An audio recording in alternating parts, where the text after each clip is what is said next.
Hey everyone, it's Matt here from cardboardchampions.co.uk, and following on from our Rhino video, it's time for Klaw. Klaw's the second villain in the core set, and he's quite the step up from Rhino, but he's also one of the most interesting villains in the game to play against even now.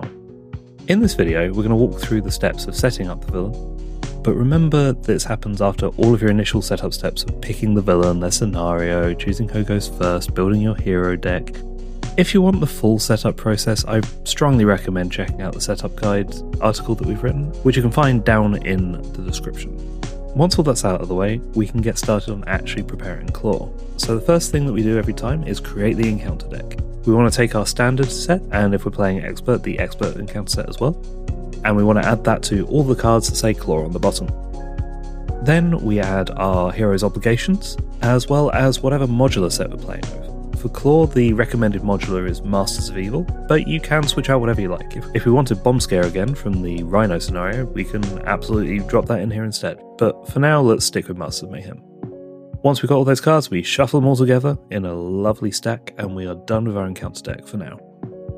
The next step, which honestly I think should be a bit earlier, is we check for any cards that have the setup keyword.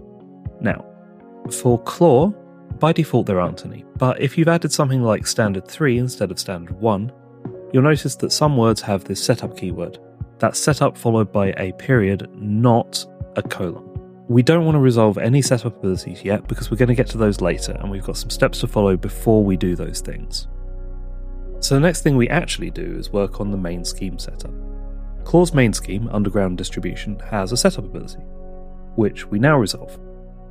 So we have to search the encounter deck for the defense network side scheme and reveal it. And as we've searched, we have to shuffle. So when we're resolving defense networks, when revealed ability, we stick the 2 threat on that we start with, and then we add an additional 1 threat per player at the table. And that's per hero technically as well, so if you're playing two-handed, you count as 2 players. Once that's done, we flip the main scheme to side 1B. This also has a when revealed ability on it, so now we resolve that ability. We need to discard cards from the encounter deck until a minion is discarded. And we put that minion into play, engage with the first player. Now, as the minion is put into play and not revealed, that's a very important distinction. That means we don't resolve any when revealed effects on whichever minion we put into play. So for example, from Klaw's set, Weapon Runner will not do its surge ability. That's a when revealed effect. But Armoured Guard has toughness, and that effect triggers when it's put into play, so he'll still enter play with the tough condition. I know this is a bit confusing, but generally, the words reveal and put into play are what you're looking for. If the minion says specifically when revealed, you're not going to trigger those abilities when they're just put into play by other cards. That's not how that works, fortunately for us. So now we move on to setting up the villain card itself. In standard difficulty, Klaw doesn't have any additional villain setup abilities, so we can skip this from here, but if you're playing on expert mode, you're going to start with Klaw 2, which means it's now time to resolve his when revealed ability. We have to search our encounter deck and discard power for the Immortal Klaw, and reveal it. And because we've searched, we have to shuffle. The Immortal Klaw doesn't have any additional when revealed effects on it, but it does start with 3 threat per hero, so we need to put those on. It also has what's known as a constant effect, which gives Klaw plus 10 hit points. This means that Klaw's current hit points, which we haven't even set yet, but we will in a second, will go up by 10, and those will be immediately removed the moment the Immortal Klaw side scheme is removed. Just a quick tip here, make sure you remove it before you advance the villain to the next phase, because if you take down Klaw without removing this side scheme, you'll essentially add the 10 hit points on again in the next phase. Not great. But that does lead us nicely onto his health, which you'll see at the bottom of his card. On standard difficulty, he's got 12 hit points per player, and on expert difficulty, he's got 18 hit points per player. Don't worry if you're not good at maths, because as usual, here's a handy table.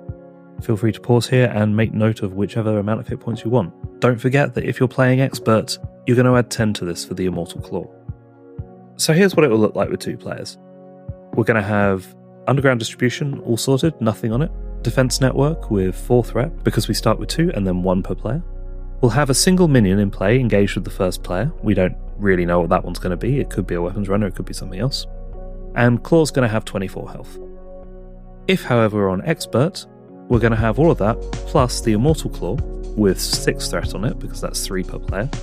And Klaw's going to have 46 health, because he starts with 18 per player, 2 times that is 36, plus the additional 10 for the Immortal Claw.